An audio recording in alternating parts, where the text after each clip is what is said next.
Lobsta Productions. We are being hypnotized by people like this. Newsreaders, politicians, teachers, lecturers. We are in a country and in a world that is being run by unbelievably sick people. The chasm between what we're told is going on and what is really going on is absolutely enormous. Oh yeah, dude. There's some Nephilim. It's like we all know what's going down, but no one's saying shit what happened to the home of the brave. These motherfuckers, they controlling us now, and no one's talking about how they made us fight and be slaves. And everybody's just walking around, heading the clouds and won't awaken to a dead in the grave. By then it's too late, we need to be ready to raise up. Welcome to the end of days. Everybody is slaves, only some are aware that the government releasing poison in the air. Welcome back, ladies and gentlemen, to another episode of NDS Chronicles, the show where we read your submitted paranormal testimony. I am David Lee Corbo, a.k.a. the Raven. That is Top Lobsta, the father of disinformation. Before we get into today's episode, I want to remind all of the poors that this is a 30-minute preview only. Sometime around the 30-minute mark, we'll be going live exclusively to patreon.com/Nephilim Death Squad, where you can continue enjoying this episode, sounding off in the live chat, and enjoying an ad-free viewing experience. You could do it all for free. That's right. There's a 7-day free trial. But you guys know that. I say it every episode. And so... Yeah, if you haven't joined at this point... Yeah. I don't know what to tell you. Maybe you're just hearing about it. Maybe you're just seeing the show. Maybe that's true. Yeah. So sign up at patreon.com/Nephilim Death Squad. Enjoy an ad-free experience and sign up for free. Absorb as much content as you can and then get out of here. But please don't. Please don't. Please stay. Please enjoy the content and then decide that you want to pay for it. You can make that decision over on patreon.com/Nephilim Death Squad. All right, guys. Well, speaking of, let's talk about the people that don't know about the show, or I guess we didn't know. I didn't know that they knew about the show, but apparently they do. Your former co-host. Yes. Yes. So he's a fan, or I just got off the phone with my former co-host. Is he a fan or a hater of the show? I'm trying to figure it out. I think he's a fan. He's a fan of me. Is he a fader? No, yeah, I would say he's a mixture of it, right? He's a fan of me, right? He loves me, he loves my family, but he doesn't understand how I believe in the things that we talk about on the show. In fact, what he said to me was, you don't believe in what you say on the show, because if you did, the people who believe that sort of thing, they live in locked rooms with the walls painted black. You know what I mean? Like, they live in rooms where the sun doesn't shine in, and they're so paranoid and schizophrenic. And I go, no, I've not had a problem with any of this information for almost fucking 2 decades. Almost 2 decades. In the beginning, I had a problem with the information. And in the beginning, I might have been a guy who looked through his blinds a lot to see who was parked outside his house. But I've since moved on from that for quite a long time. And so it was a fascinating conversation because I don't think he thinks that I believe in this stuff. And so his contention is how in the world... Oh, there we go. He's calling your bullshit? All right, let's Yeah. That's my old co-host, Jay. And that's the old show that I used to do. That was the early days of it. That was our first studio. And then we had a second you're about studio. To fucking rob somebody. Yeah. In the most I've always been very way. off-putting. Like, I wouldn't be afraid of you. I'd just be like, this guy's going to rob me, but it's going to be annoying. It's going to be about it. There's going to be a lot of gay about it. He's going to touch my butt. Like, when he's going to grab my wallet, but touch my butt on the way out. And I went through a phase. And I guess I never stopped going to the phase because I still dress like a but if you think it's bad now and what you've seen on Nephilim Death Squad, DJ VW was a whole nother bag. In fact, if you guys want a strange... Cool, what's that? Like, you got a lot of cool shit. You have like a thimble, or I don't know what that is. It's like a little cup with a... Oh, it's a fucking like a Tibetan sound bowl for whatever reason. He decored a lot of the set. Like, you know, the Optimus Prime was him. I still have that luchador mask, actually. I still currently have that. I was going to say we need that. Yeah, I still have that. And then everything... Oh, I still have that Cobra that's by me. Can we listen to this? Let's listen to it. No, let's not. I don't want to listen to it. Come on, guys. We're going to listen to it. This is going to... Okay. Welcome. He still got that shirt. Thank God don't have that I had shirt. that one, yeah. Oh, that was a good tracksuit. Versus the world. Obviously young and tight. The boy is dripping. Get hard! jujitsu bite. You can't do that, Dave. The third stage is where you remove the but I love that. I love the variation of outfits that you. If we're looking at the bottom of the feet, I used to care more about the set, the decor, and the outfits than anything else. I used to have to buy an outfit for every fucking episode. You know how crazy that is? What are we talking about today? Like talk I can't. I don't know. I'm busy shopping. I'm shopping right now for a new outfit, for new sneakers, and it's actually warming my heart, Top, to see you go through the sneaker phase, because on that show that we're looking at, I went through the sneaker phase. Those are dope. Gotta go. Those are really dope. Yeah, these go are full dope. It's screen. like, how could I not? This is like, again, I got these for like fucking. I don't even know. $35. Yeah. Yeah. Look, Michael McArdle says Raven dresses like a hipster. I didn't think I dressed like one. I was one, and still am in very many ways. The implications of that are much worse. What's that? You were one, not just dressing like one. Yeah, well, I mean, that's the truth. I'm just being honest here. Yeah. See, like my wife said, you're dressing like a. I'll just say it because we'll bleep it out. You're dressing like a. So there's actually a funny story. I went to the bank to open up the bank account. Remember that whole thing, guys? Oh, big bank business, baby. Big bank business, baby. Hold on, we'll come back to Dave and Jay, and.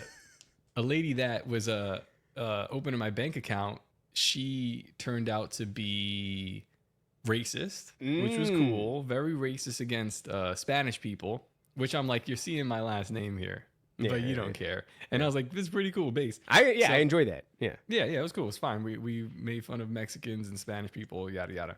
Right. But it turns out that she herself was Jamaican. Ooh, and then despicable. We hit it off. Yeah, we hit it off. I told her about Jamaica. I told her about the places I visited, about the roads that they didn't really have erected and shit like that, and the running water, the infrastructure that didn't exist, and yeah. She was like, "Yeah, man." So totally on the same page. Totally agree.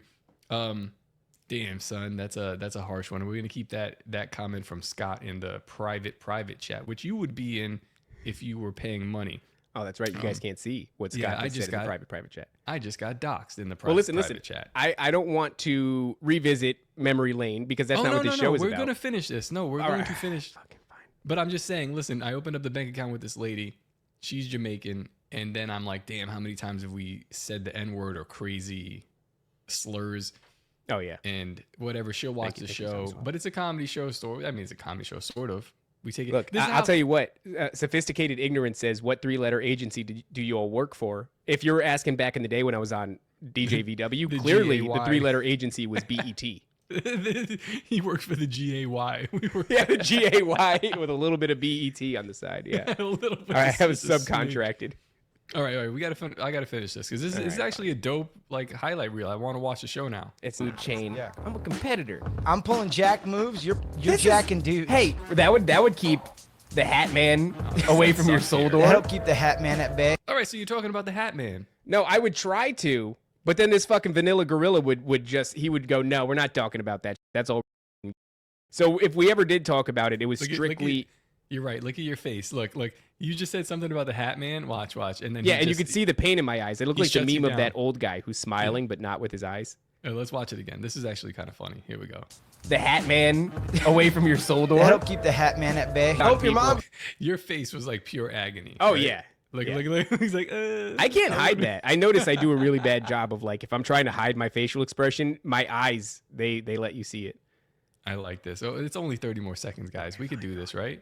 Yeah, it's fine. I hope your mom gets in a car accident. Oh my God. The youngest and the tightest. Everyone else is old with arthritis. Our touch is the Midas. Thought babies came out of buttholes. I could see that. Unbelievable. You're making us look bad. Are you okay? As always, I'm Jay. He's Dave. It's true. And we're out. Bye-bye. I love you. Wow. It's a pretty cool show.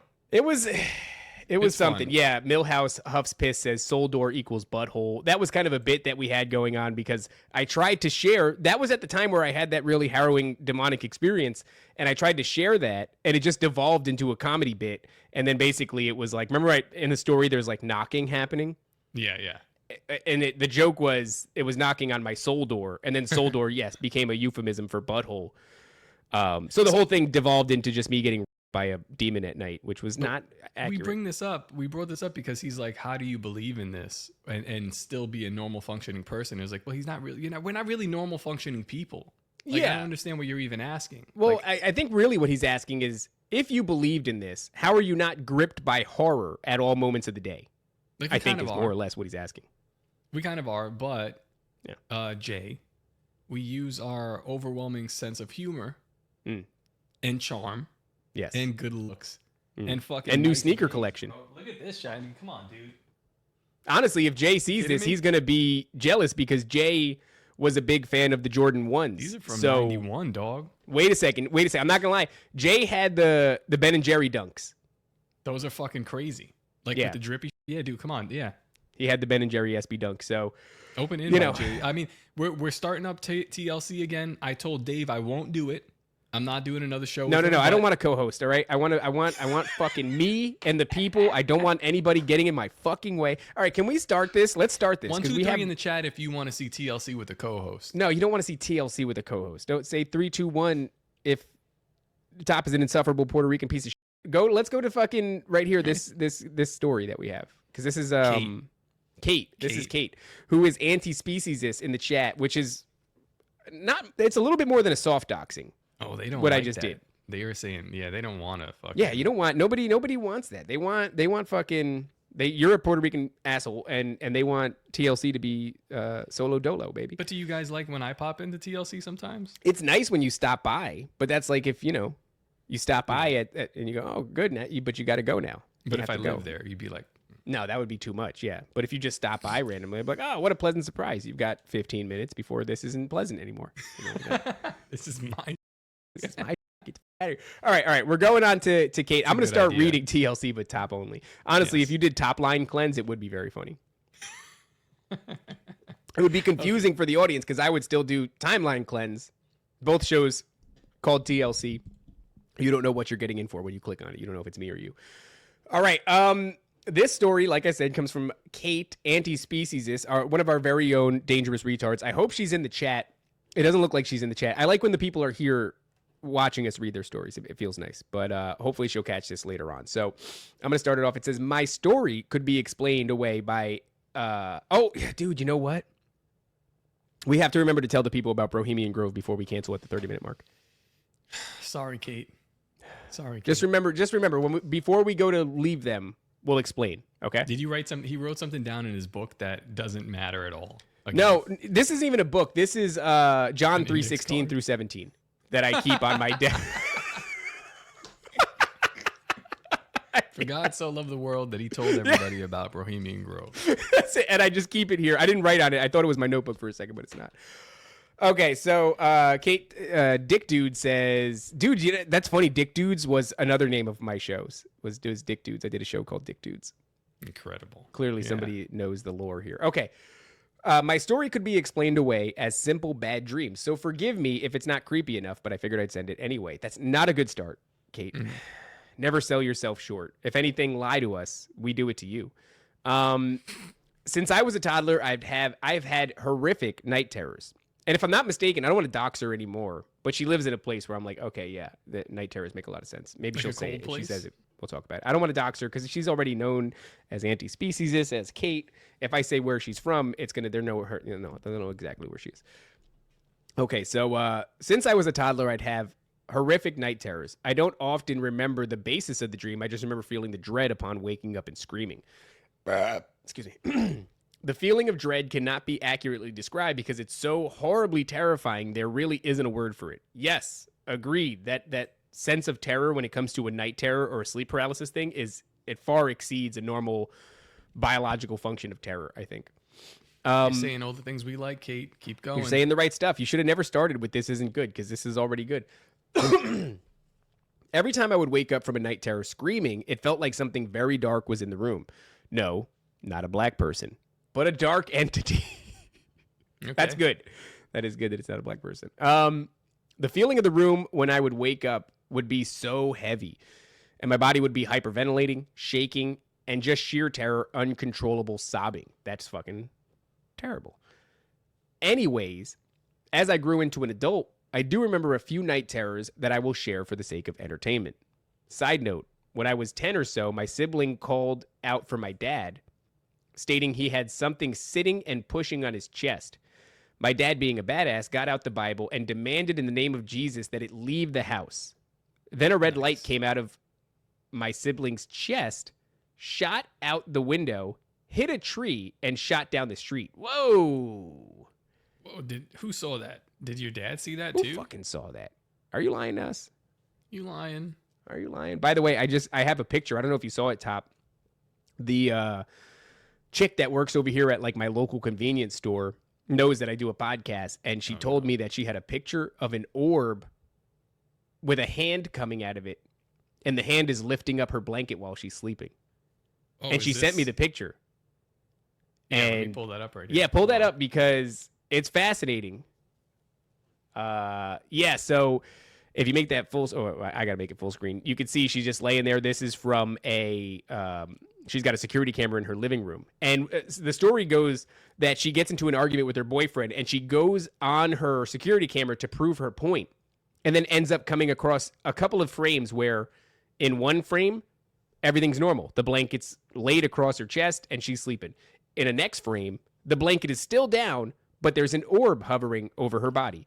What was she was telling her boyfriend like that she wasn't out cheating or something like that? I don't know. Who knows? It couldn't even. It might have been much more innocuous than that. She was just setting it out to prove a point and stumbled upon this.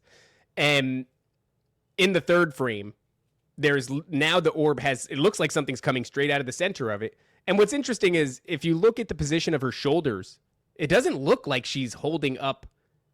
Sam Tripoli said she's masturbating. I said, no, that's not what's happening, Sam Tripoli. But if you look at her shoulders, they're not pitched in a way that looks like she's holding up. And then clearly it looks like the point of contact on the blanket is directly correlated with the fucking orb. Yeah. It's pinched. It's like it's pinched up. Dude. That's weird. And I asked her, because basically if you don't pay for your security camera streaming service, all you get is still frames. It'll send you screenshots when it detects movement. So you asked her why she was poor? I asked her, why are you so fucking poor? She's sleeping in a camper. She's sleeping on the sofa of a camper. Very poor. But I mean, I'll give it to her. That is a very strange photo. So how did this come up? So you're just getting people like your ex-co-host. You're getting people I at the fucking street. love my job, dude. Because what happens, and you get the same thing. It's like people send you insane. Yeah. And sometimes it's like, you know, inconsequential. Sometimes it's like, damn, this is some funky what the and this is kind of one of those moments where I asked her, I said, well, what about the frames before it? And she's like, the 3 fucking images that I got were and then the orb blasted what I think was mostly piss across there. Mostly. See, man. 90% of it's piss. Oh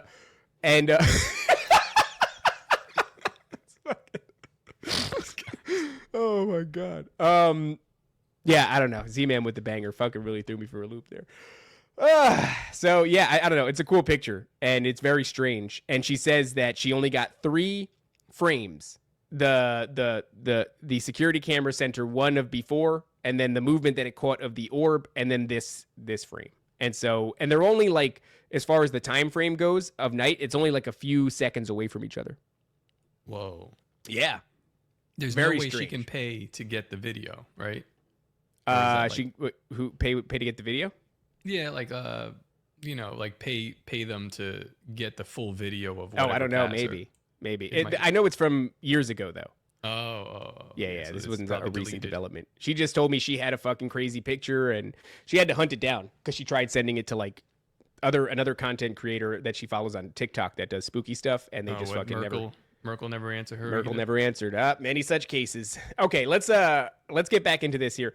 So the red light came out of my sibling's chest, shot out the window, hit a tree, and shot down the street. And then she goes, my stories aren't as interesting, but oh well. That was a good story.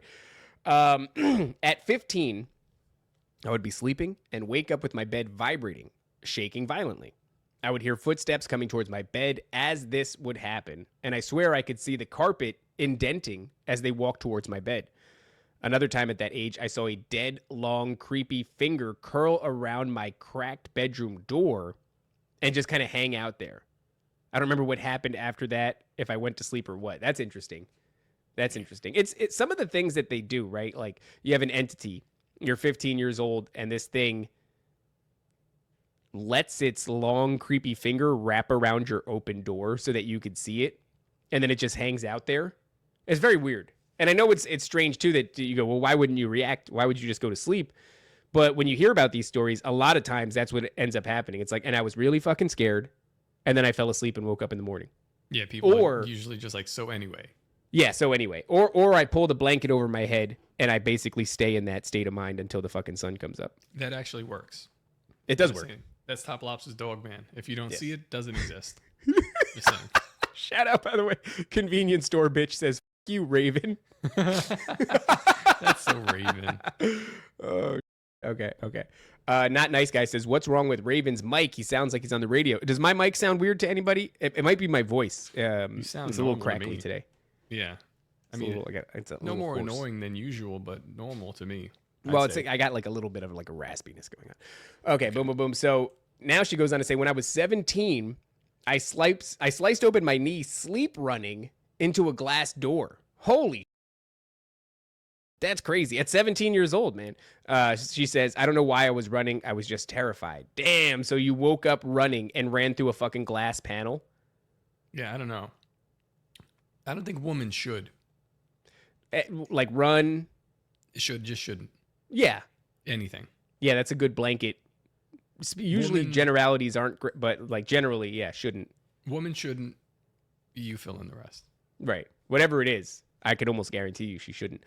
At 19, I was in a hotel with my family on a trip. I went to sleep on a rollaway bed and had a dream that I was going to be attacked by this man.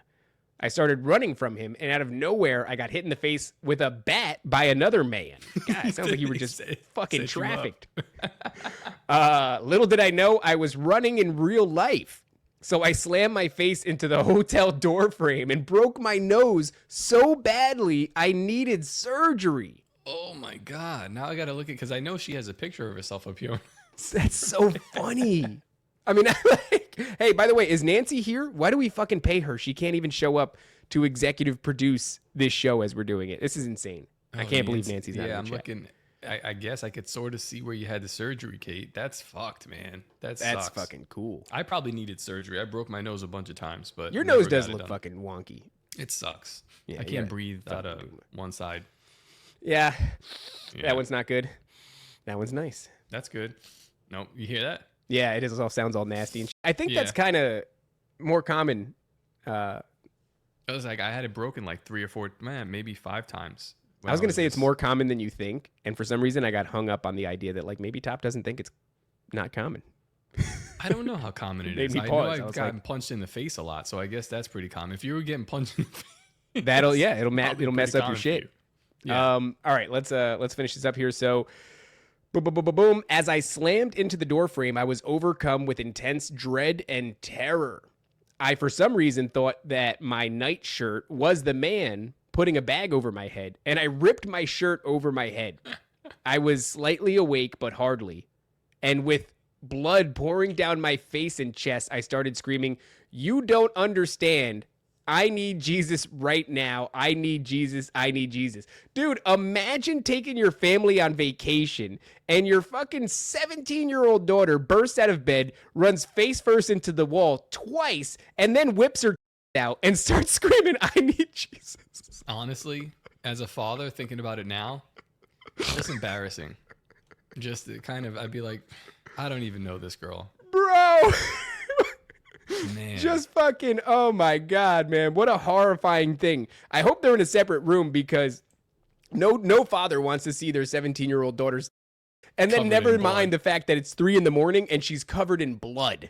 Oh my God, what a just fucking nightmare. Images of Carrie. Is that the name of the movie where she gets covered in blood? Or like Rosemary's Baby? I don't know. Maybe I'm conflating the two. But that's not good. That's like you wake up and you are waist deep in a fucking haunting. Damn, it's crazy. So this idea of like she's in sleep paralysis, but then that's mixed with what do they call this? Sleepwalking. Yeah. You ever see somebody sleepwalk?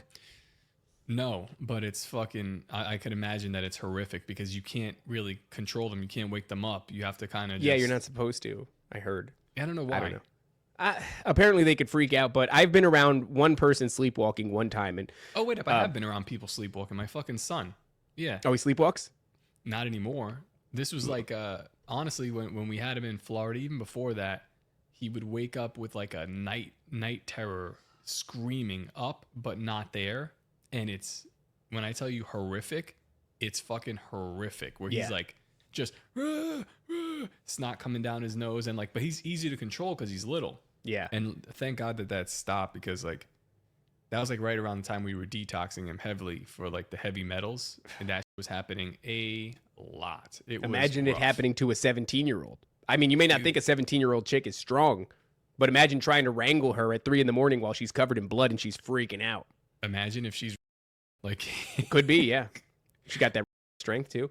When I was younger, I had this chick that was probably one of the only chicks in my life that was like an actual friend. You know, like not somebody that I was trying to date or something like that. And I was hanging out with her, and I was staying over her house, and we decided that we were going to drink a pot of coffee, you know, like real late into the night. We're going to pull an all-nighter. That's the kind of teenage age that we were at, where it's like, we're going to fucking pull an all-nighter, and that was like a big deal. And she's got a little brother. Like 1 o'clock in the morning, her little brother comes out, and he just walks into the living room where we are. And I remember going like, hey, what's up? And he's fucking non-responsive, and his eyes are closed. And I'm like, this is crazy. And he starts like waddling away and just boom, walks straight into the wall. And then he backs up and he like adjusts his aim. You know those little collapsible folding TV tables? Yeah. There's one of those stacked up against the wall. He now beelines for that. Boom! Slams into it. The fucking the table falls over, and I'm like, for sure that's gonna wake him up, because it claps, doesn't wake him up. And we get up, we start following this kid. Like, where is he going? What is he doing? And he walks over to the bathroom, and he just pisses all over the door. He just pisses all over the door. He just, you know, his back is to us, so we can't see, but he just whips his shit out and pisses all over the bathroom door. Fucking close enough. Pulls his pants up, goes back to sleep. It was honestly the funniest thing I'd ever seen in my life. So not what Kate has going on over here. She says, my whole family, including my dad and brother, woke up and saw me topless, sobbing, and bloody. Awkward. Dude, see, I was right. That is fucking horrifying. That's so horrifying. Oh, my God. Hotel security knocked, and my brother, who was nearby on the couch, answers shirtless. We were all sleeping. No reason to clarify that. And I was in the background screaming, topless and bloody. Whoa! Safe to say it looked really bad to hotel security. Holy God. That is really problematic. That's like catch a case type shit. You cannot. How do you explain that to CPS? Yeah, she goes, my dad, mom, sister, and brother assured him I was okay and just having a night terror. And they were going, all right, fucking if you say so. Imagine if it was just your dad.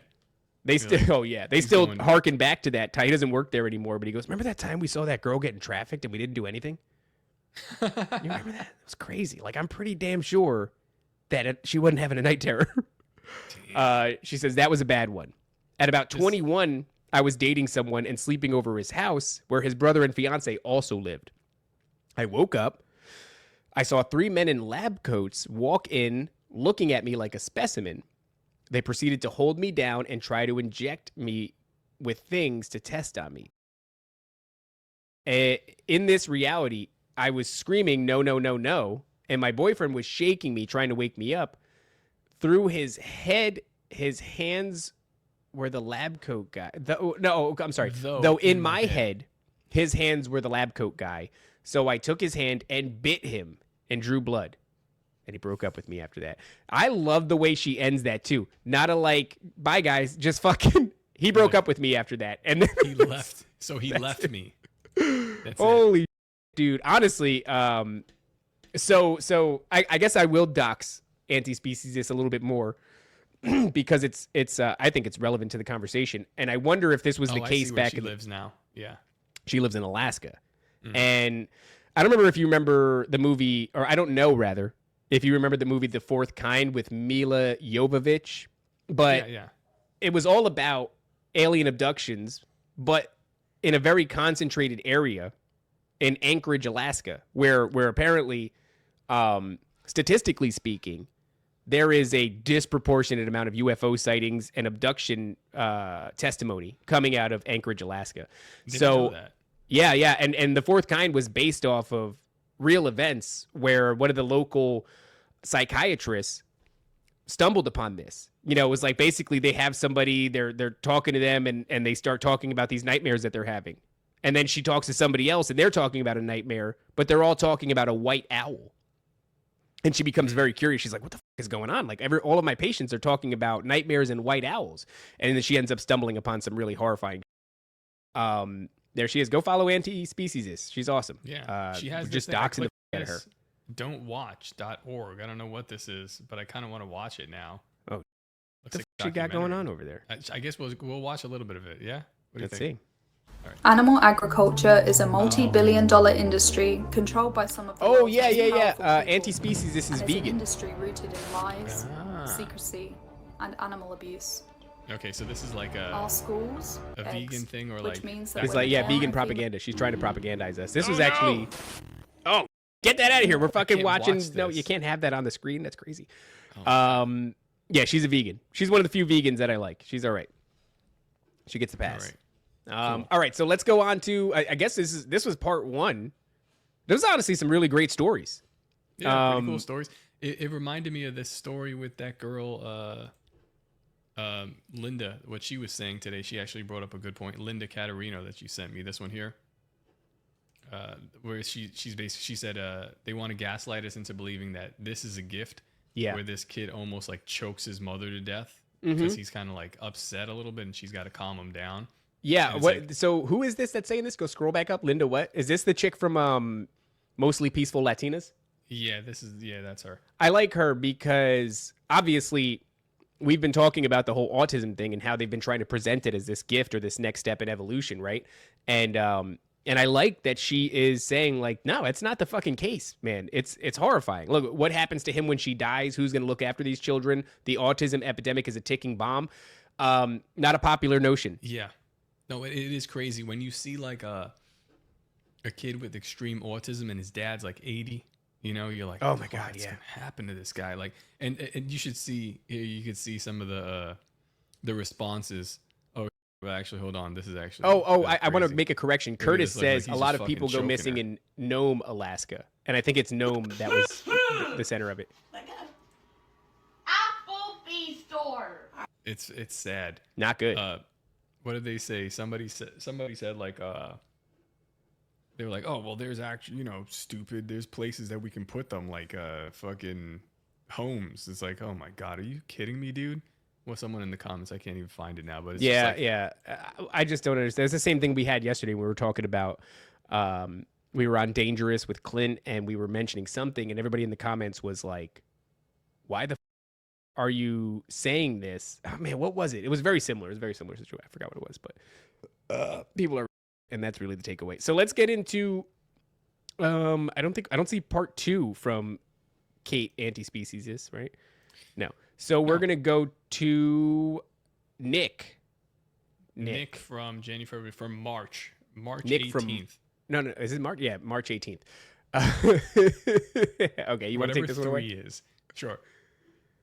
Like so many before, please don't say my name on here. Wait a second. Oh my God, you got fucking soft docs, baby.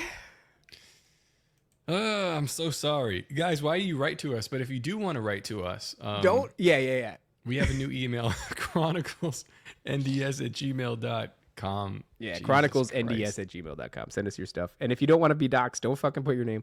Also, before we kill the stream, because it's now 36 minutes, we got to stop going live to all these people who are freeloading. Who don't want to be on patreon.com/Nephilim.squad, where they can continue enjoying this conversation and they can enjoy it for free. But before we go, I'm going to take advantage of this bigger audience, and I'm going to say that I don't know if you guys have heard, but Bohemian Grove is a go. It is at the Tropic Theater in Leesburg, June 20th through the 21st. The first night is being headlined by Sam Tripoli. And we're going to have guests like Shane Cashman. Of course, Nephilim Death Squad is going to be there. There's going to be a lot of content creators in that house. In fact, we're thinking about keeping 20 seats available for content creators that are going to show up. All right. So there's going to be a ton of people.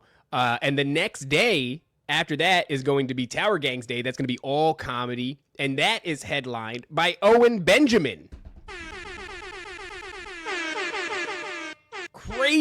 Crazy what we've managed to do here. So, guys, 2 days, June 20th through the 21st, Leesburg, Florida. That's about 45 minutes from Orlando, guys. You can get your tickets, fly into Orlando, and it's a short trip over to Leesburg. We have taken over an entire theater in the form of the Tropic Theater, and there is about a 2 to 3 block radius around that theater where we are going to be pouring out into the streets after the show is over, and we're going to be playing pool, we're going to be drinking, we're going to be eating, we're going to be hanging out. We didn't get to do a lot of hanging out last Bohemian Grove. It was too hectic. That's the theater. Good-looking theater, dude. Good-looking theater. A theater, I'd say, worthy of performances by Sam Tripoli, by Owen Benjamin, and of course, this is that's not it. That's not it. That's what it used to look like. No, I think that's somewhere else. It's like Key West or something like that. Oh, Don't okay. go there. Wherever this. Don't is. go there. No, you want to go to the Tropic Theater in Leesburg, Florida, guys. Like I said, 45 minutes away from Orlando, and our tickets are going to be up very soon. We have short time. I think we're looking at what's today. Today is the 18th, so we have two months till this event kicks off. Also, me and Cole, I guess, are having a bodybuilding competition where we are going to paint our bodies brown, and then we're going to have Toad blindfolded, and the way he's going to pick the winner is by feeling us. He's going to feel us. He's going to feel us. He's going to feel our muscles. He's going to feel our bodies, and then that's how he's going to determine who the winner of this bodybuilding competition is. So if you're into that, things are going to get very on the second day. And we probably should forewarn Owen Benjamin. Like, things are going to get... Look at this. This is pretty cool. This is that is cool. Historic Tropic Theater. Is that Leesburg? Yeah. This is where they had the watermelon contest. Very cool. Okay. Very cool. They had a watermelon contest? Is that real? Yeah, dude. The watermelon capital of the world. I thought it is the watermelon capital of the world. Apparently, there used to be giants out there, too, according to some black guy on the internet. So, very cool, guys. Bohemian Grove is officially, by the way, Bohemian Grove 3, 2 days, 1 portal. All right? So, things are definitely, I think they're going to get a little bit, there he is. There's the black guy that told us the truth about Leesburg, what we all really wanted to know. So, guys, you're going to want to get your tickets. The people who are getting first dibs on the tickets are going to be our Patreon subscribers. Of course, Tower Gang's Patreon subscribers. And, of course, Liberty Lockdown. So, Nephilim Death Squad, Tower Gang, Liberty Lockdown. If you guys are on those Patreons, you're getting first dibs because what's going to end up happening is once we release these tickets to Owen Benjamin's fan base, Sam Tripoli's fan base, they're going to fucking fly. They're going to be gone. This place is going to be sold out. And we want you guys to be there. Not everybody else. I mean, it's cool. We want to sell the place out, obviously. But we want our people, the dangerous retards. If that's you, keep an eye out on these Patreons, baby, because the tickets is going to drop soon. Yeah, okay? And the tickets are going to be a little more expensive than $50. Just a little bit more. Because it's a 2-day event. And it's a 2-day event, and we have to pay for a couple of headliners. I think Royce just confirmed he will also be there from Revenge of the Sith. Yes, dude. Let's go. So he will be there performing in some form or fashion. We're going to have to figure out a way to feature Royce. There'll be a bunch of other surprise people. It's going to be fucking... it's going to be awesome. Well, basically what we're doing is we're inviting as many content creators in the conspiracy realm as possible so that when you guys show up, right after the performances are done, when we hit the streets and we're mingling, it's going to be weird. It's going to be like playing Where's Waldo in a small town, and the Waldo are your favorite conspiracy podcasters. Very strange thing that we're doing. The reason we did it is so that you don't just bother us. It's like, go bother somebody else. Like Donut might be there. I don't know. Fucking... A lot of people are going to be there. Yeah, go bother. As a matter of fact, let's just, we can read off next week. Next week is going to be a banger. We have a schedule for next week. We have Gray Area Monarch on Monday. And we'll be on Legit Bat with... I like them. Legit Bat is the... Yeah, I think they're JT. only on... Yeah, well, we'll be on with them with JT follows JC, so that'll be up. Nathaniel Gillis on Tuesday. He was on Merkel's show. So we're going to talk about incubus, succubus stuff. It's going to be crazy. Dr. Andrew Huff is going to be there. Is going to be on Wednesday. And Cyprian Wednesday night, which is... you don't know who Cyprian is. That's Vin Armani. It's actually very funny, this guy. Donut on Thursday. Crazy banger. And then we're going to end the week with BX on Friday. Oh, yeah, it's a heavy week, dude. and Ed Mabry to cap it off. Ed Mabry. So. And then, of course, we have Dangerous and we have Chronicles as well. And when we talk to Donut, we're going to be talking about Orphic egg ceremonies. We're going back to the egg, baby.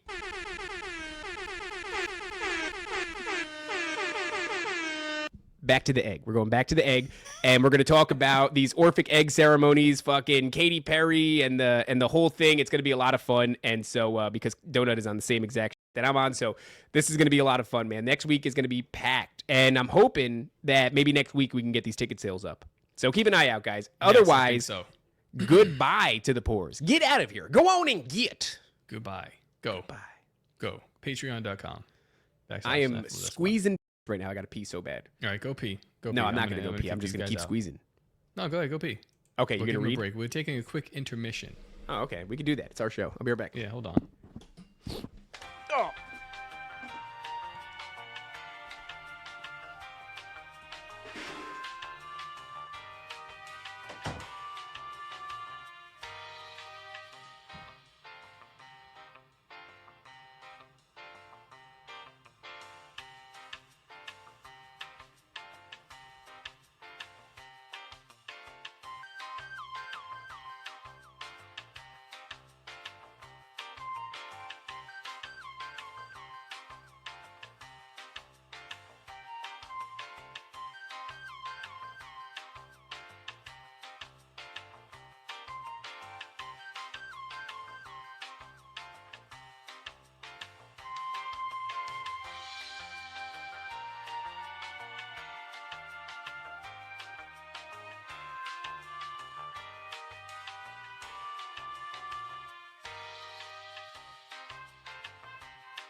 Ah, that's nice.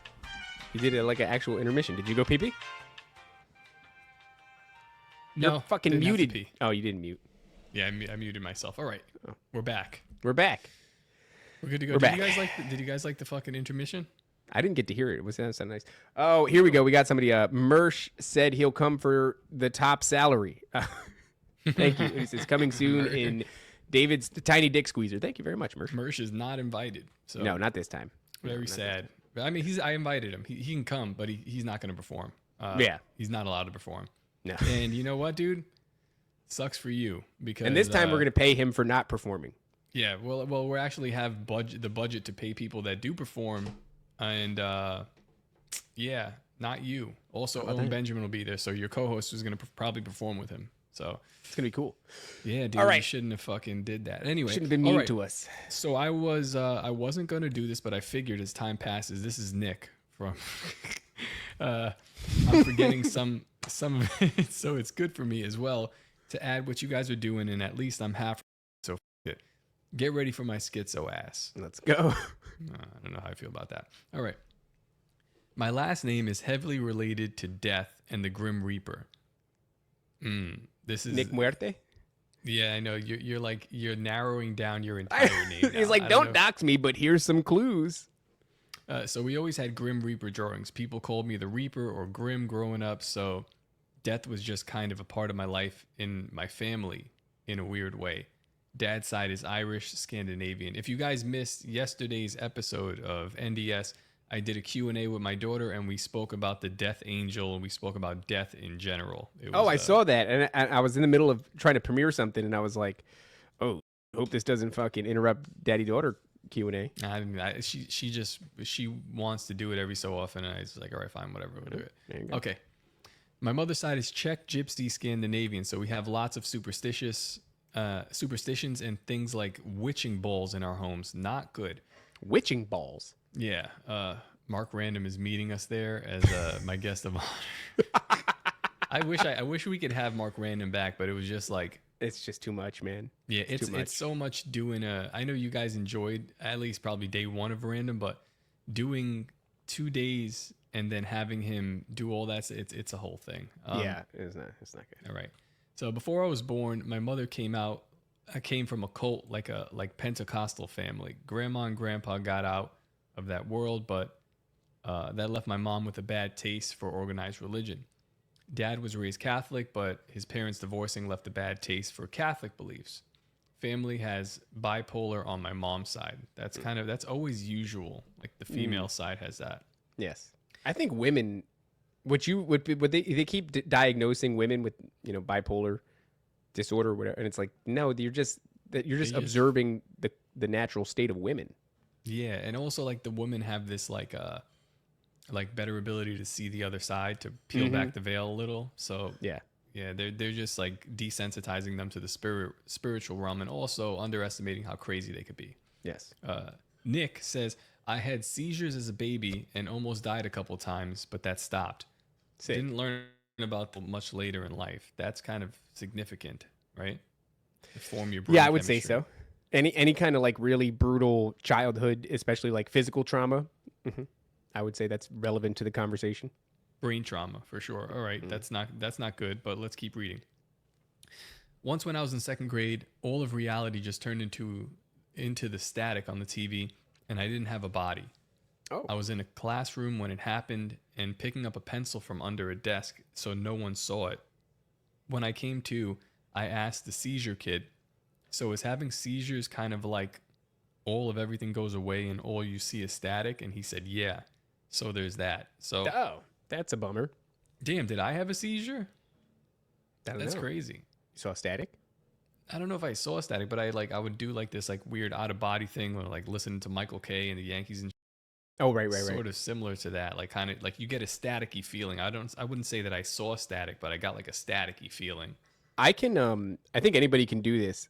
I don't want to do this right now. I'm actually doing it. Not good. Just press your eyes until you see static.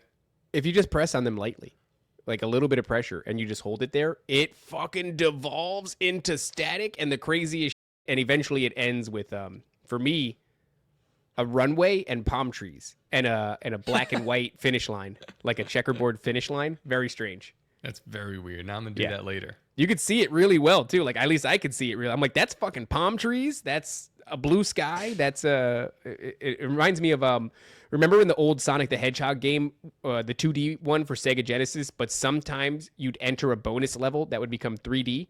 Yeah. It looked like that. Very strange. That's a very cool game too. It's a great game. Ahead of its time for sure. Oh yeah, 100%. So there we go.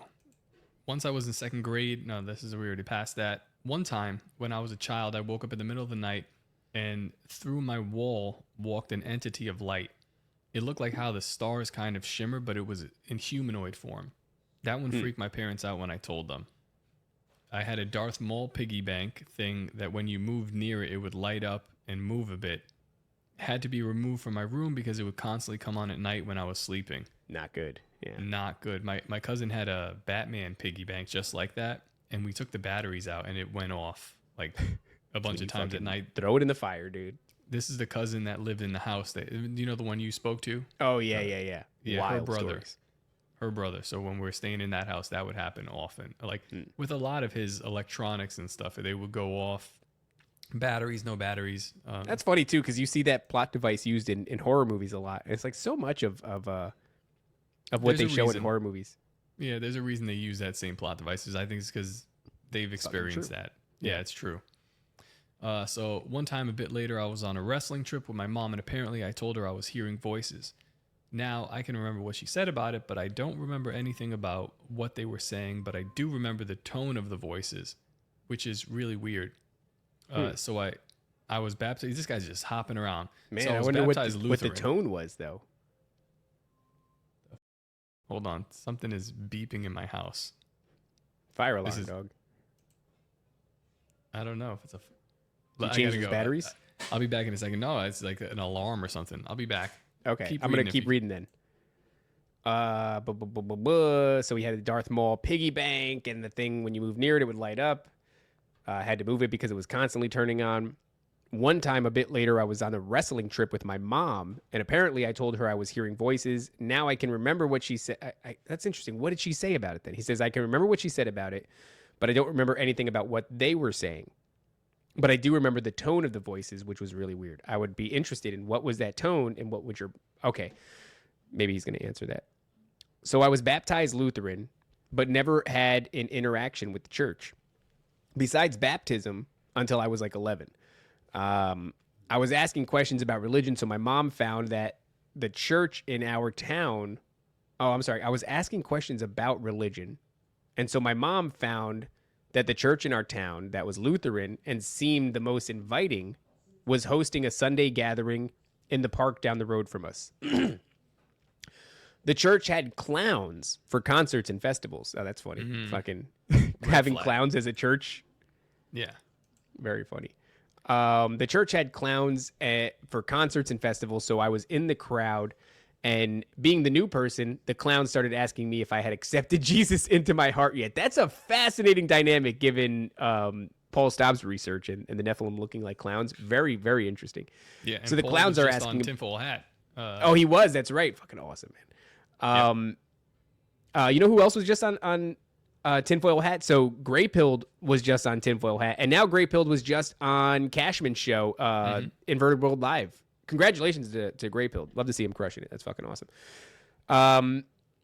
Okay, so the clowns are asking if they've accepted Jesus. He said it felt really weird. I really didn't understand the concepts. What? The fucking Alexa's just playing random music in my house now. Really? You got to unplug Alexa, dog. I'm going to throw that thing in the garbage. My kids love that thing. This is weird. Hold on. I'll be Go back. for it. We all have feds in our house now. My son likes fucking the Google Home. And I don't know. It's like, oh, the Google Home is listening. It's like, yeah, everybody's listening. Not everything. I don't know. I did clown ministry. It's a fucking thing. Clown ministry. Jeep-I, what the? All right, let's finish this up here. So, I really didn't understand the concepts at all, half-tard and all. So all I heard was a clown saying, I fucking hate that, man. We were just talking about, I was like, yeah, things in my cousin's house will play without batteries. That's true. And then this starts going off. I'm like, all right, we'll see. I unplugged it. So if this thing goes off again, that's we got weird. some problems. I'll give you that. That's fucking weird. Yeah. So he says, I really didn't understand the concepts because he's a half-tard. So all he heard was a clown saying, you need to accept this dude into your heart. And that turned me off from Christianity for a long time. You could take over after that. But I just want to say, yeah, probably not a good move on behalf of the church. What year would this have been, I wonder? He doesn't really say. I don't know how old he is. We've doxed him enough, I suppose. Sometime in the 90s, I'm assuming, if he's around our age. Right? It's just strange because the clowns have been off-putting since like the fucking 80s, you know? They've been off-putting forever. Well, they have been off-putting forever, but it's like eventually media started to like go, all right, yeah, they're creepy, so we'll just start making them creepy now. You know what I mean? Like they used to try to make them fun and friendly, and then eventually they were like, no, these things are horrifying, so now they're fixtures in horror films. It's kind of crazy. Yeah, I feel like I'm bugging out, but I feel like I hear stuff. Unless there's stuff going on in your house, maybe I'm bugging out. I don't know. There is stuff going on in my house. My wife is very loud and very disrespectful. Okay, she's just clanking stuff over there because I'm like, yeah. The clanking is she's smashing dishes together. Oh, good for her. Okay. Yeah. Clowns are always off-putting. So to put them here is a very weird strategic move. I just don't like it just shows that the church doesn't really understand a lot of the ins and outs of this stuff. But all right. After the fact, the whole Nephilim look like clowns thing, this hit way harder for me. Yeah, it's just a bad message to put. Oh, there you go. He caught it. Yeah. Yeah, it's as a kid, because you're generally off put by it and you don't know why. It's like, oh, well, because these things are demonic and then it's telling me to accept Jesus. So part of you is like, you're going to get away from it. I get it. Well, Braun, he says Gacy was the impetus. But I mean, Gacy was embodying something, I think, that was ancient. And yeah, you can rebrand something for a little while, but eventually whatever it is going to show what it's supposed to be. It's going to come to the surface, yeah. You can go, they're just happy-go-lucky birthday clowns until one eats a man. Yeah. Well, actually, it is older. It's from like 79. Is it? The book, yeah. Or like early 80s, something like that. That film, I think it is the 80s. Well, the book probably, early 80s, and then the show was like 89, or the two-part movie series that it was. But it really turned that on its head as far as how we perceive clowns. 1986. 86, okay. Yeah, so yeah, around yeah. the 80s. Stephen King really did a number on clowns forever. They just fucking simply never recovered. Yeah. Honestly, Well, like the clown industry fucking never recovered after Stephen King's It. He showed them for exactly what they were. Yeah, interdimensional fucking monsters. Yes. Yeah, right on the nose. That eat children. I never really truly prayed, but if I ever did, I would try to emphasize, I'm not talking to you other motherfuckers listening in. This is for the Most High. But I never wholeheartedly got to my knees or did regular prayer at all. Always doubts. Good to differentiate, though. Yeah. My closest in-age sister got me to do weed in 8th grade, so I couldn't tell on her. Smart. Enjoyed it, but parents caught us high one time, so I became a straight-edge emo boy. Didn't realize how emo was. Yeah. I want to go back to what he was saying about, like, praying on your knees, this sort of thing. Yeah. I've been watching that what is it, the Line of David, is that what it's called? Oh, House of David. What do you think? I'm only like 2 episodes in, but I think it's pretty good. It's fairly accurate. Like, episode 1 right away, they see the big hand on the way high up. It only has 5 fingers, so I don't know if Goliath had 6, but he quotes Genesis, and he's like, there were giants on the days before and after. I was like, all right, this is a banger. But it does a good job of showing, like, there are, at least in the Old Testament, there are processes and ways that you have to go about when you're talking to God. Like these kings, they messed up and God's judgment was very harsh on them. He was almost treating them closer to, like, the Elohim, the Elohim realm, where it's like, what's his name? Saul messed up and he's like, yo, you're out. He's like, actually, he's taking it from you right now. And it's just like, man, there was it's brutal the way it happens. It's like, not only are you out, but you're out right fucking now, and your successor is being chosen, has already been chosen. It's done. It's fucking done. It's just not just that. It's just like, I am withdrawing from you. Yeah, that's harsh.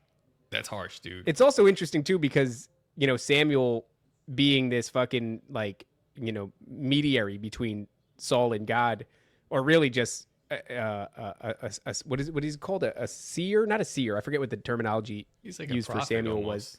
Yeah, but he's like, anointed, and he speaks on behalf of God, and you go, damn, that's crazy, because if there ever was anybody like that today, we would never believe them. Yeah, we would never believe them. But the reverence that they treated him with, he had the ability to make or break this new nation. And literally make kings, Yeah. But if we saw that today, that's literally like I remember going to Occupy Wall Street, and it was a dude with a sign. I don't remember what his sign said, but I remember him screaming at me going, Saint, what did he say? The Archangel Michael sent me.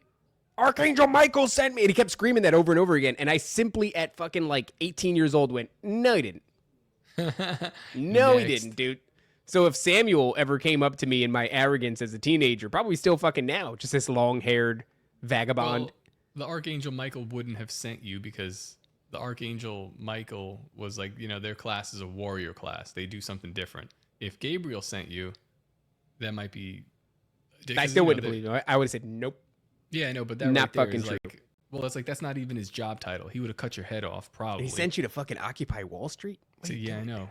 Like, why didn't he send you to take a shower? It doesn't make any fucking sense, dude. So, I just, it's not lost on me how we wouldn't fucking listen to that person at all, which makes me wonder if God still chooses prophets, or if he's like, it's just too, they're just not going to, I got to figure out a different way because they're fucking too now. They'll never believe it. Either way, we need to pray for Xerox, because he's been lost for the last couple of shows. No, Xerox, stop gooning to furry. This is unbelievable. We need an intervention. My brother in Christ, who believes in everything that he sees on the internet just like me. That's who Xerox is, and I don't like that he's gooning to furry. That hurts. Have you learned nothing from the Patreon? Life continued. Struggle with depression. And I was a very angry atheist for a long time. They usually all are. I wanted what the people knew, or what the people I knew who had real faith had. They looked so at ease in life, but all the churches and leaders couldn't or wouldn't answer questions beyond the normal scope of 12 to 18-year-olds. So science was my major interest. Yeah. The sister who gave me weed attempted suicide while I was away with my parents. We found her bleeding in the closet. We found her at 3 a.m. with her out, covered in blood, screaming. Screaming. This is not my father. That me pretty hard. Got really angry as a person from that. She survived, but everything changed after that. That's fucking rough. I know people whose siblings are addicts, and I've seen those people have to look their siblings in the eye as they relapse, as they spiral, as they're like on death's door. Yeah. What a fucking crazy place to be mentally, to have to deal with that. Yeah. Wow. See, pray for Xerox. He says, "I hate whoever you are." He's talking about himself. It's crazy. Unbelievable. Man. Unbelievable. Yeah. Don't hate anyway, he says self-loathing is what leads to furry porn. Yeah. Both consuming and making it. And get some help, Xerox. We're here. Broke my back for the first time squatting in 11th grade, but it was just stuff that couldn't be repaired with no risk of death. That sucks. So I just kind of tried to ignore it. That's fucking crazy. Doctor said I need a backiotomy. I broke my back. What part of your back, Mike? Spinal. Spinal. What they say, when it's spinal, it's final. Damn. During this time, my family swung real hard into socialism. Damn, dude. That happened. My oldest, smartest sister worked for an American agency of 3 letters in the embassy in Norway. And since she was a master debater, everyone kind of fell in line with her beliefs. Oh, that's wild. Huh. Yeah, no, I kind of understand that dynamic. There's that'll never happen in my family. And I think you guys need to fucking strengthen your arguments. Hit women. Hit them. No, so for real. Simple. Prepare now, because your kids are going to come at you with some bullshit when they're older. They'll probably come at you with some weird talking points that we've already defeated in some form of way, but pay attention to how they were defeated.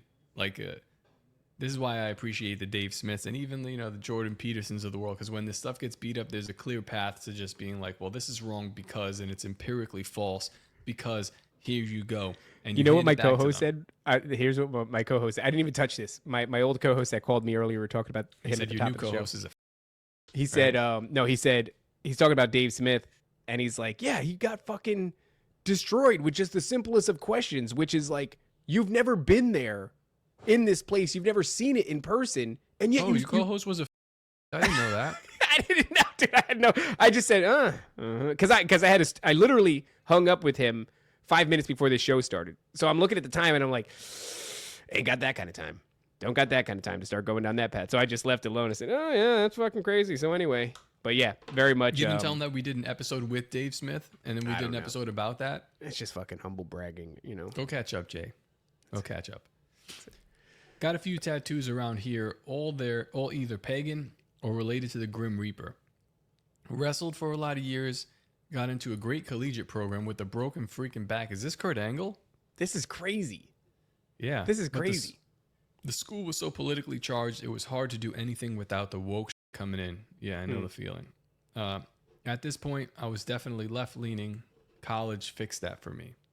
Interesting. They kind of did the same thing to me.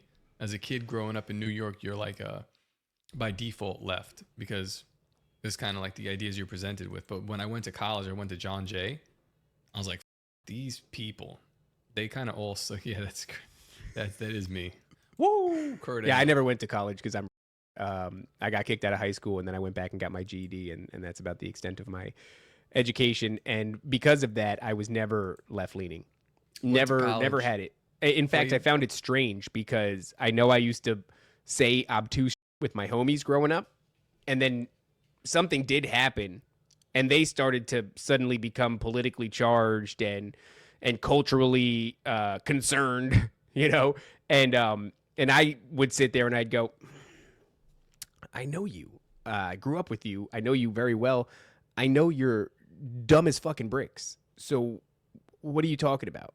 And during a time when everybody else was, celebrating having voted, you're 18 years old. I voted for Obama, kind of like that kind of crap. And then fucking, throughout all these presidencies, I just kept sitting back and being like, I know you.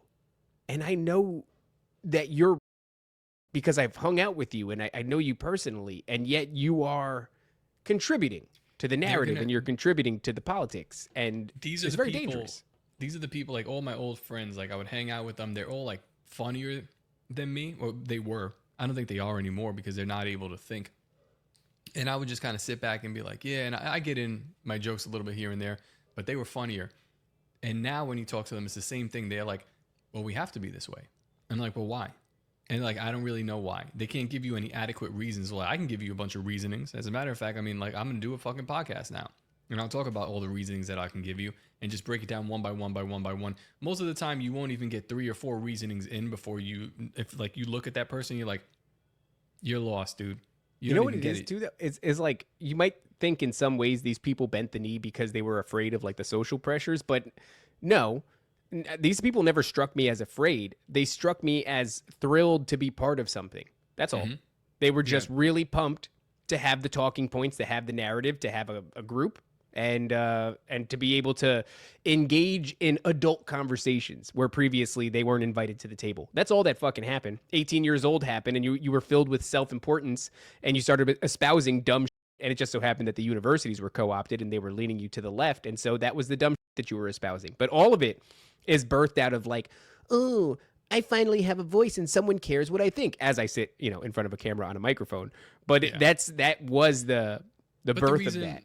The reason that I felt like the inclination to do this is because I'm screaming into the abyss at like my cousins and my friends and neighbors, and they're just like, "You sound like a crazy person." And I was like, "Yeah, okay, fine." And I'll go get a bigger microphone. And now that I'm screaming into it, they're all like, "Well, what do you have to say?" You know, it's like, "You're fucking." That's all I've had to say the whole time. LeBron James, you're right. It's true. It's damn true. But he also said, "Woo, it's true. It's damn true." But you're right. Ric Flair did say, "Woo." My bad. I fucked up with. I'm having a hard time keeping these alligators down. Ric Flair had some of the best fucking promos ever. If you said that shit to my face, I'd spray you with milk. Okay. That I was having a hard time keeping these alligators down.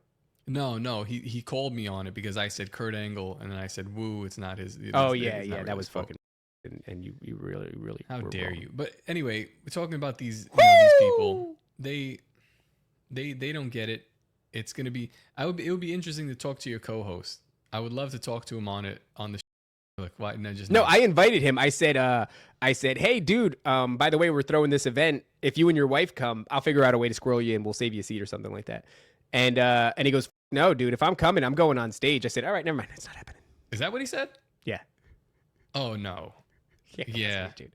You can't go on stage. What a wild thing to say. He's a wild man. I know, I get it. But me too. And this is that's but crazy. Yeah, you'd be like, "Whoa, you dude, that's crazy." You're not invited. I invited him. I didn't expect him to say that, and I was like, "Okay, I can't do that anymore." All right. Our wrestling team was conservative, but I'm gonna come on the stage. You out of your fucking mind? Dude. On the stage. He said, "I'm not gonna be some peasant in the seats or something like that." Yeah, you are. I'm sorry. No offense. Yeah. No offense, dog. Build something. You got to build it. Yeah. You got to build it up, and then people will come. But don't no. Mm-hmm. No. Not on my stage. I didn't work this fucking hard for you to get on my fucking stage. Yeah, it's fucking no. All right. Okay, let's go. Our wrestling team was conservative, but the school was and is the most leftist school in the state, so they had to start getting rid of gendered bathrooms. Jesus Christ. And they had walking about in skirts and anything you can think of. This was 2013. Okay. I went to college a couple of years before this, but I saw the same thing. And thank God, like just the route that I took to get where I was going, my college baseball coach was extremely, I guess, thinking about it now, extremely right wing, and he was caught in a college of left wing retards, and I just didn't understand the dynamic. I didn't understand the political dynamic, but you could understand the fruits of the labor. Like I played for a couple of years in college before I decided that I didn't really love baseball this much because listen, people go through like you do MMA training and stuff like this. You can go through. I've done 3 hell weeks where we've had people from we've had people from the fucking military come and try to train with us like during hell week, and they would drop out. You'd see them one day, they wouldn't come back the next, because it was brutal. And we're doing this to prepare for baseball, like a baseball game, but it's all about fucking mental fortitude. This dude would send an email to us every single day, and you had to respond back, and it would be an email this long as the shit that we're reading, pages and pages and pages. And in between, you know, our wrestling team was conservative, but the school was, he would put parentheses and he'd say, who won the Triple Crown in 1917? And then continue, most leftist schools. Like, so if you're not reading into detail, you fucked up. And when you respond to that email, you have to respond, who was this person? It's a simple Google search, but it's all attention to detail. That's interesting. Yeah, that's why I don't think you can be that disciplined, and that kind of like a hard character and be left leaning. You can't. And this is what started to break it for me, because I'm looking at the other teams, and I'm looking at the volleyball team, the softball team, the fucking boxing, even the boxing team. Like you guys had a boxing team? That's cool. Yeah, it's pretty cool. They had a boxing league. But they were losers. And not that they were like losers as people, but they didn't win. Right. They were winners. Yeah. We were fucking winners. We had championships. Like when we went somewhere, they were like, yo, they are here and it's going to be a problem. And we fucked people up. Like mad people. It was crazy, but it's all about attention to detail. That's all that it was. We weren't like necessarily better. Like I'm not better than anyone else, but when we're playing this game, we're fucking really paying attention. And then I watch how it translated politically, and you'll see it was a point at like towards the end when I ended up quitting. There was a point where all of the other teams, the coaches of the other teams, were attacking my coach. They ended up getting him fired.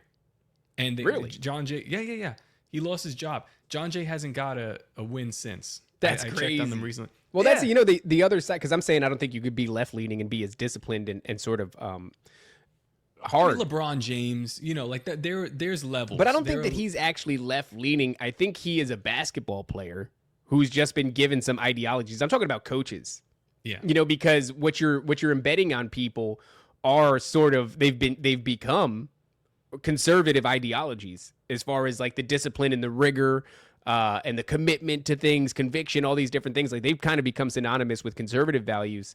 And the other side are the ones who are doing like participation trophies. And you know what I mean? So it shows you the political and cultural ideology and the fruits that it begets when it comes to training people. What you get people that don't achieve anything, but they have a lot of trophies for participating or for fucking just being there in the first place. And then the other side of it is, it's rigor and it's conviction and it's suffering in order to achieve a thing. And those are not left-leaning values. I'm so grateful that I'm too, because I went from baseball until like I don't really like I love baseball, but I don't love it this much. Like the dedication. I mean, there's an extreme level of dedication that we were putting towards this thing. And then I just took classes regularly, and I started the music program. And me and my other I used to play with him, the dude that stole my songs, but we're cool now. We started the music program in John Jay. They didn't have one before us, and I was like to get anything we had, I was like, no is not an answer. Like I'm just not gonna accept it. We're gonna work. We're gonna fucking make. And we built this. We built it from the ground up. And everyone around me, I was just like, I don't understand these people. Like they have no drive. There's no like trying to succeed with them. Well, because in order to be driven, you have to get rid of the bullshit. And it just so happens that much of their values are bullshit. They're just bullshit. They have no place in the conversation. They have no place in society. It's a bunch of that only exists if society is very nice.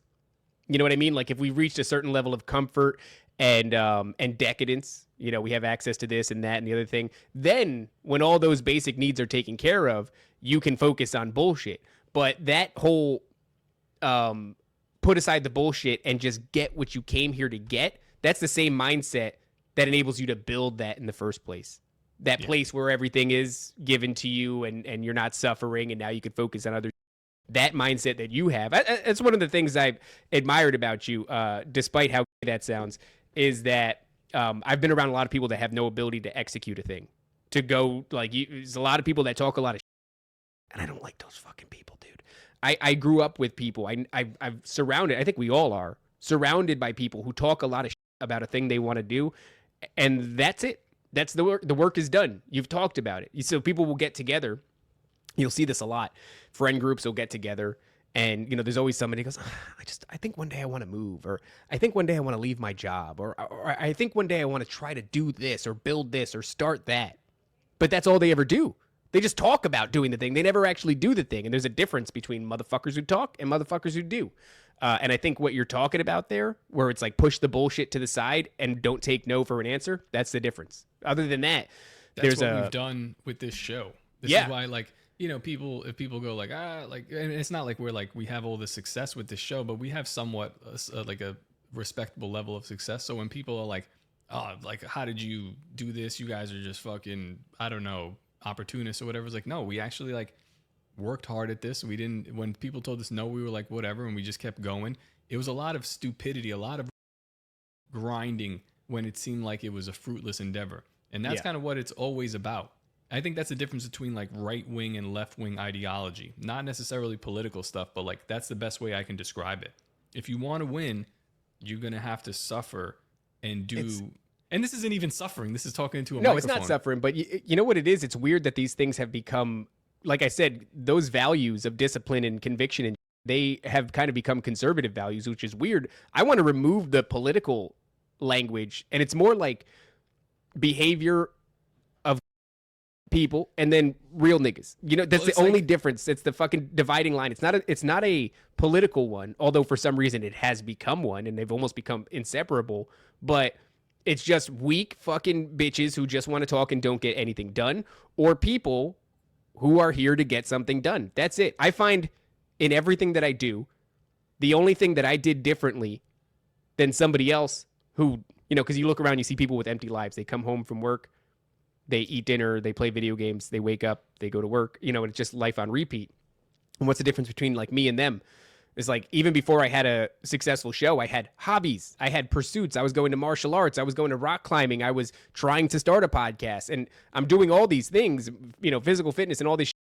My only difference is that I just decided, I made a decision. I said, okay, I'm going to do this. That's all. That's fucking all. But for some reason, there is something that happens where within you, there's a drive. Sometimes you get tricked. That drive can be satiated just by talking about the things that you want to do. And it alleviates it a little bit. And so every once in a while, you show back up, get together with your friends, and talk about the things that you want to do. And when you do that, that feeling is like I said, it's satiated to a degree. You can kind of suppress it, but it's never satiated in the way of actually fucking doing something, actually getting your ass up and going and trying and building something. That people get caught up in that grind. But like we're fucking LeBron James is out here. You got to do something, Bron. That's what we're saying. Tooting horns. Yeah, well, dude. LeBron James fucked up because he allowed LeBron to take his name. He is older, but it's not too late, Bron. You can still, Bron, you can do things. You can have a big legacy. You can do that. All right. Our wrestling team was conservative, but the school was and is most likely the leftist. They did transgender bathrooms. It's 2013. I also had a bull for my advisor. Yikes. And she fucking hated wrestlers. But by that time, I was an academic All-American with a broken freaking back.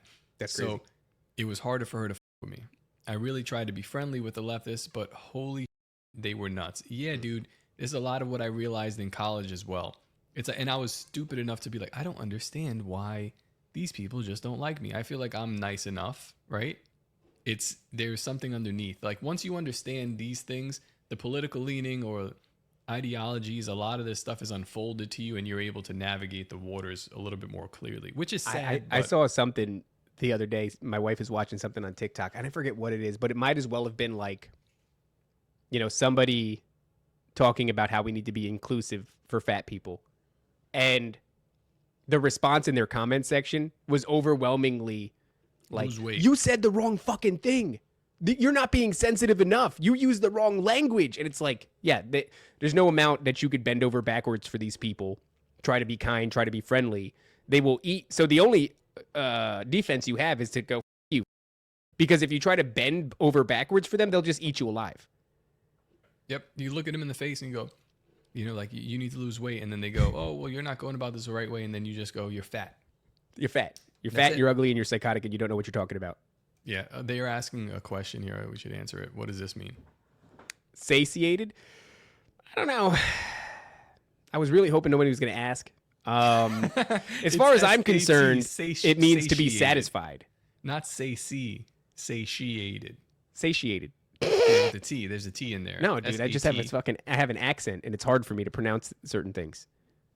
All right, fair enough. So he took a class that had a Native American professor who worked for NOAA and worked on the original computer from the Manhattan Project. Oh, based when he was in college, and claimed the government was after him for his research.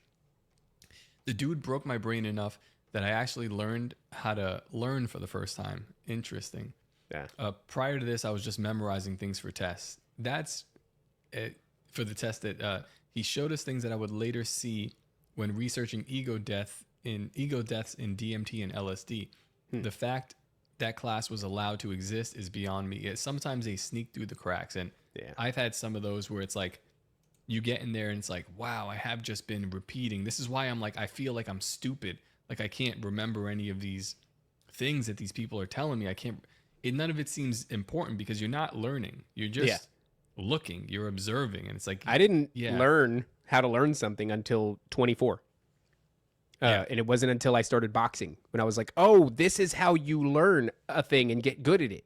Okay. Like I didn't, it was such like a fundamental thing. It was like, speaking of fundamentals, it's learn the fundamentals of a thing, inside it out, forwards and backwards, repeat them ad nauseum before you could even start to experiment. You have to understand the fundamentals of a thing. And through that, I taught myself how to weld and then became a career weld. I fucking did not know how to learn a thing until 24.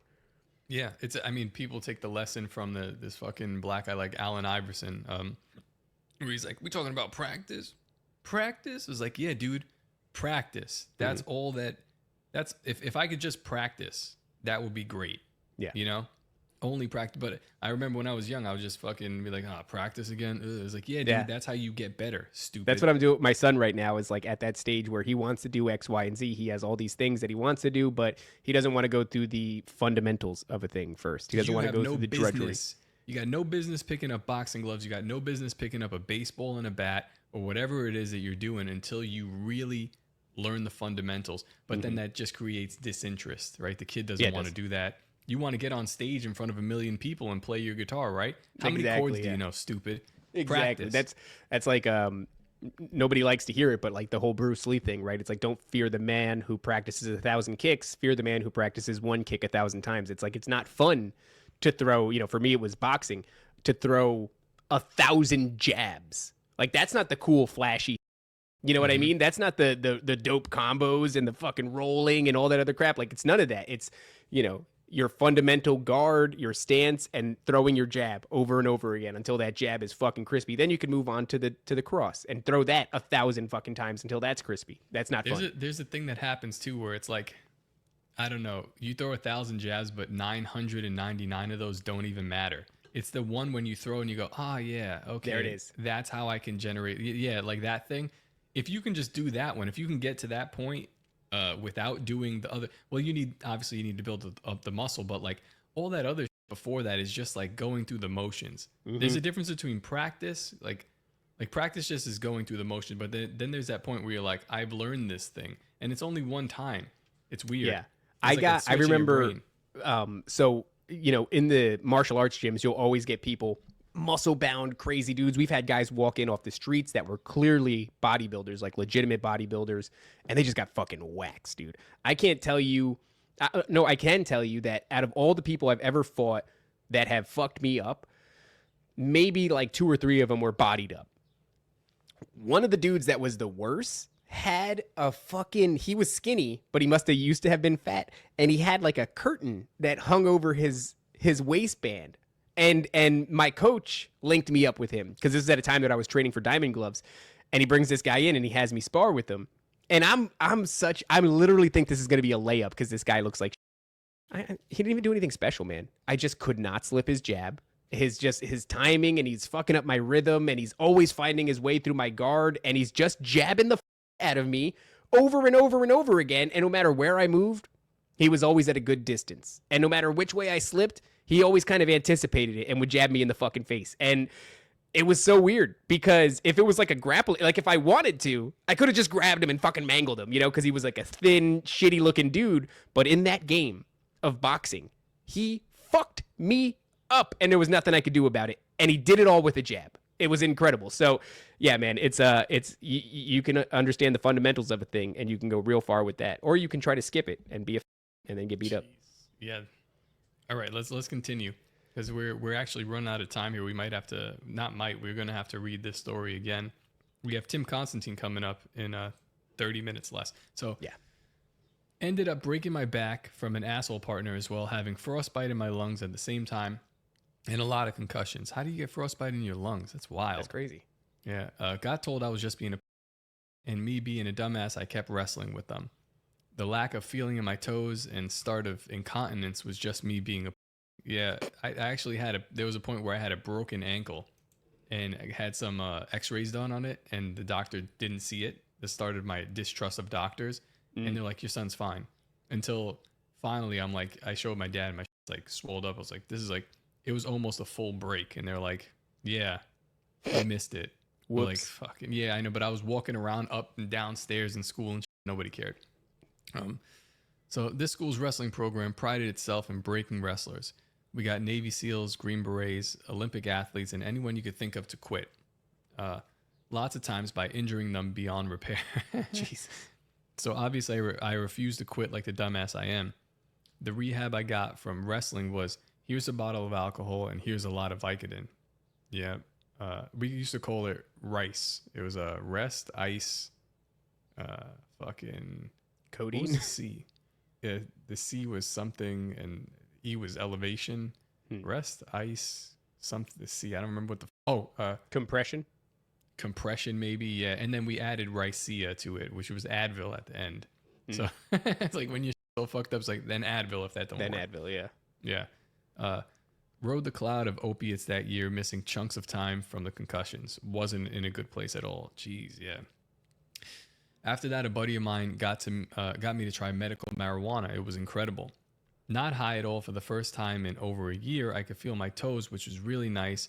And since it was a particular strain of medical, I wasn't high at all. I just didn't hurt for the first time in a long time. That's when I said, F this, and quit college. That led to me being a very heavy marijuana smoker, still am today. I love that he's like, college, I'm going to go, like as if that was a different pursuit. You know what I mean? Yeah. Like college is one thing, and what's a replacement for it? Weed.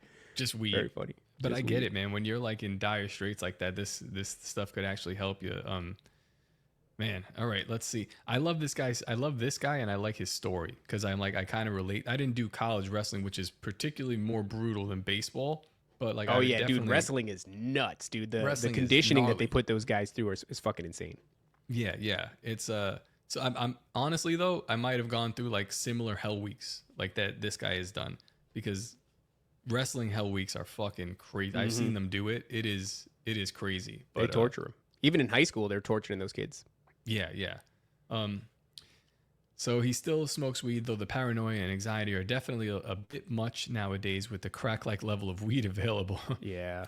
Had to go to Panama for a wedding a couple of years after, and it was the first time being completely off weed for the first time since college. I went nuts.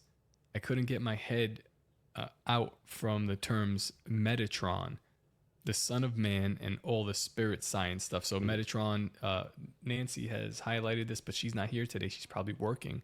Whatever. We know what I've heard of Metatron.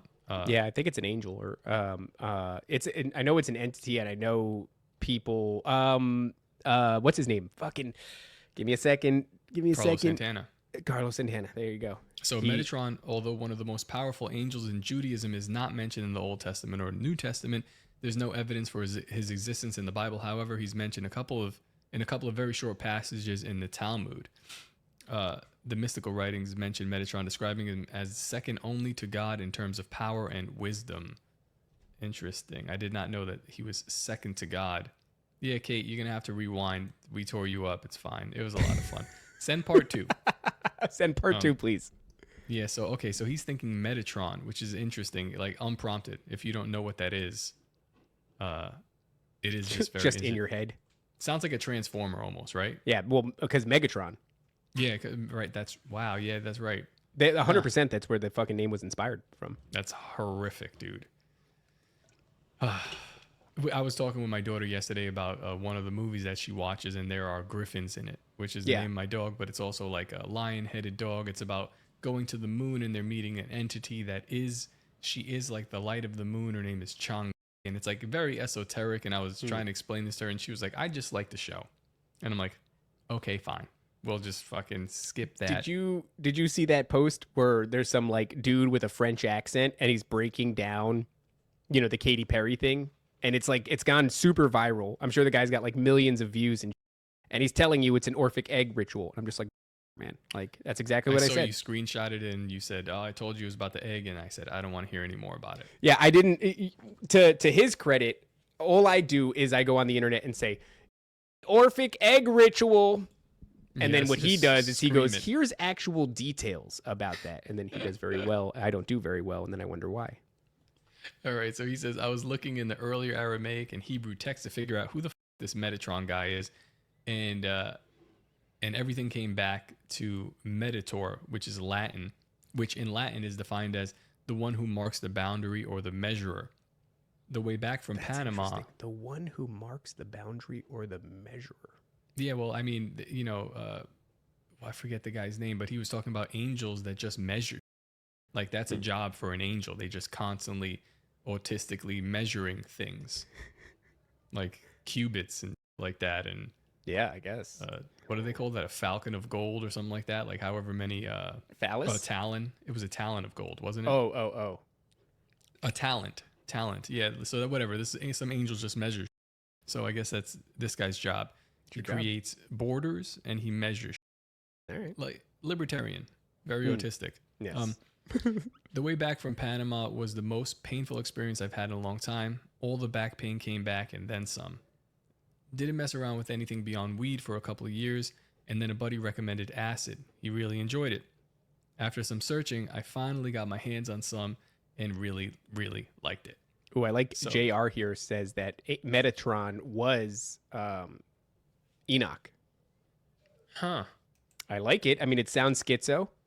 I believe it sounds interesting. I'd like to look into it, but for now, I'll accept that as the truth, and I probably will espouse that in the next episode we're going to do. You're just going to say it, and then we're going to be like, maybe. I'm just going to say it to Tim Constantine. Did you know? Enoch Enoch became Metatron? He's like, okay, but we're talking about Hitler, so isn't that cool? After some searching, I finally got my hands on some and really liked it. For a couple of years, I was doing lots of microdosing. And when I say microdosing, not microdosing, but just enough where I was riding the edge of having very slight hallucinations at least once a week. Worked at a paint store, which was really fun, but obviously stupid as to trip at work. But here I am. I'm a very active person, so when I'm not in pain, I'm doing some sort of physical activity, whether it be lifting, running, biking, hiking, camping, any of those things. Sometimes I take off for a few weeks. I take a few weeks off of physical when it got bad, I guess is back. Right. Oftentimes I'd be out in the woods, kind of feeling the connection with everything. I would go on mountain biking rides with my dad, and I can't tell you how exhilarating it is to be on a dirt track flying through the woods on acid. This is wild. With your dad. With your dad. Man, that's crazy. Definitely a hell of a time. Around this time, I got into Ram Dass, Timothy Leary type stuff, and the hippie Ram Dass. of the world. Ram Dass. What's that? I got into Ram Dass. I don't know. I was like, I don't know what you're into, dude. Ram Dass is a band, I believe. This is Rammstein. Rammstein is a band. Oh, maybe that's what I'm thinking of, but it's definitely not Ram Dass. Yeah. So he says, top. If you're in for a trip, look into Marcel Vogel. That's in red as well. Thank you, Nancy. Let's go see what this is about. I guess she's so funny. She categorizes things. She highlights them in red, and then she gives us the definitions for them. Footnotes. So in the 70s, Marcel did pioneering work in man-plant communication experiments. This led him to the study of quartz crystals and the creation of faceted crystal. Marcel's research into the therapeutic application of quartz crystals led him into the investigation of the relationship between crystals and water. He discovered that he could structure water by spinning it around. Oh, wait, now we just said structured water. We're off YouTube. We're fucked now. That's it. We're done. So he could spin it around a tuned crystal, altering many of the characteristics of the water and converting it into an information storage system. Oh, I've heard of this. Very interesting. Ram Dass is some kind of spiritual yogi guru that did a lot of acid in India. Yes, Jeremiah Johnson. That's right. That's a dude, not a band. Right. And his name's not Ram Dass, which is... He's looking down like the New Age, which, you know, you might find to be gay by the end of this story. But let's see. Honestly, which one's worse? If you're going New Age, just think about it. I'm not saying which one's spiritually worse. Which character is worse? You go New Age. One way you go is like Wiccan crystals, and the other way you go is like yogi, Eastern mysticism, India-esque type. You know what? I'd rather go yogi. But wait. This person that we're judging is a white woman. Yeah. Which version of that white woman is worse? If I'm a white woman, but I feel like if you're a white woman, you have to go towards crystals. If you're a man, it's less to go towards the yogi, although then you're associated with India, which kind of stinks. That's kind of the problem. But I've seen these white women where the white women will do the India version, but they'll also, you know, and then another white woman will do and I go, I don't know which one's worth, but I do want them to fight to the death. I know that. Yeah. That's how we determine it, is we would get like a crystals, Wiccan, Harry Potter enjoying white woman, and then a yogi, India is beautiful, and the culture white woman. Well, wouldn't the Wiccan stuff work more? Like it would be more, but I guess you'd be inviting more demons. Well, so is the fucking India thing. It's like they're dealing with a pantheon of Nephilim. Yeah, there's just more upside for the Wiccans. I'm saying like I can cast a spell. If I'm gonna be like cursed, you might as well have the ability to cast some spells. Like I'm just the other way. I'm just super flexible. Super flexible, and also constantly in danger of getting. Yeah, because you're in India and. Yeah, I feel like also Wiccan doesn't really work for men, so that's not even an option. Well, because warlocks are a thing, but they're just real super beta. Some would say. Beta. Yeah. Started making a 5-foot-tall painting of Kali and getting into Hinduism. Very. I started to think that Hinduism and Christianity were of the same beliefs. They kind of, sort of. I mean, you're not totally off. Yeah, there's just a big difference. After the fact, hearing you guys talk about Nephilim, I think I was on the same track, just the opposite side. Yeah. At the same local park, I would also do walks by myself, and there was a few times while I was out there where I felt like I was being watched by the government. Nice. But I would be hiking, and a helicopter would hover like a football field away, circling the park. Sometimes I'd look for the helicopter because I could hear it, and there was just nothing. Started to feel full-on gang stalked.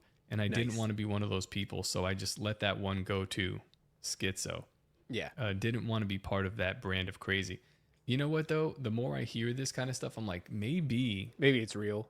Yeah, like... Well, I knew a girl, and if there's anybody lingering from the QAnon days, like the height of it, 2019, 2020, this name might ring a bell to you. Her name was Robot Interiors, and... she was just some chick. I think her name was like Michaela, and she was really big in the Q community. And she allegedly was like in conversations with, I don't know, General Flynn or something like that.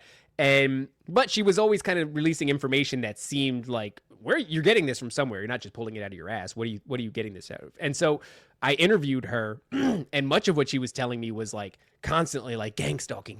Like I'd be out eating dinner with my mom, and people would be, you know, following us and sitting at tables near us and staring at us and talking on phones and looking at us. And, you know, she's having altercations. She's screaming at people who are following her. And I'm like, my knee-jerk reaction is to go, "Ye fucking crazy," right? Like that's all that's happening here is you're crazy. But I don't know. I mean, yeah, the longer we go on, especially when it comes to the voice-to-skull technology, I'm like, yeah, they're probably doing that to a lot of people. They're probably pumping fucking frequencies into their head, communicating with them, following them at a distance, all probably in an effort to just make you snap. Maybe. I mean, maybe they're following some of these people that are actually having these legitimate communications with entities. Like you're put on their radar, you know, like if they're looking for a person that can cross this medium, like whatever they're doing with Fringe, whatever they're doing to Fringe. Yeah. They're looking for somebody that has this shine, you know? So if they do find you, maybe they're like fucking monitoring you. Maybe you do have that shine. Maybe they're like, is this the guy? Did you hear the latest? I don't know if it's the latest, but like They were talking about the proving grounds on Merkel's show where they would put technology in these people's hands. Yeah, and the technology would kind of dissolve if the person wasn't suited I think for that's it. Nathaniel Gillis. I think that's the guy that. Yeah, so he'll be on Tuesday. It's going to be a banger. But yeah, so they're looking for these people that can garner that kind of, or that can wield that kind of technology. Wouldn't be surprised if they're constantly on the lookout. Like, yeah, no, they are watching you. They're not watching you because you didn't pay your taxes. They're probably watching you for some other, which is probably worse. It's a good question. I think we should answer this in closing. This is Z-Man. Z-Man says, would you rather get gang stalked or gang banged? I don't know if I can answer that, but 1, 2, 3's in the chat if you want to get stalked, and 3, 2, 1's in the chat if you want to get. Well, I think the reality of the situation is gang stalked is in perpetuity. Gang is once. Oh yeah, that's just a one and done kind of a deal, unless like an opportunity shows itself again. What's the ethnicity of the gangbangers? Oh right. Well, I think the gang part pretty much tells you what implies. It implies what the ethnicity is. Implies. All right, we got to bring it in for a landing, guys. Come see us again in fucking 10 minutes. We're going to be going live in 10 minutes with Tim Constantine. And I don't know. Should we say other things to them? I don't know what else to say to them.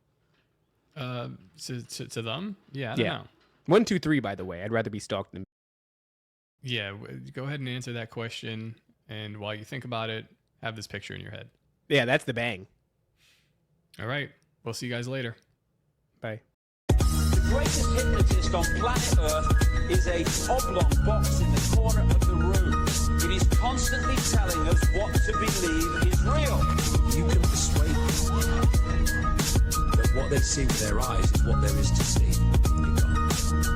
Because they'll laugh in the face of an explanation that portrays the bigger picture of what's happening. And they have.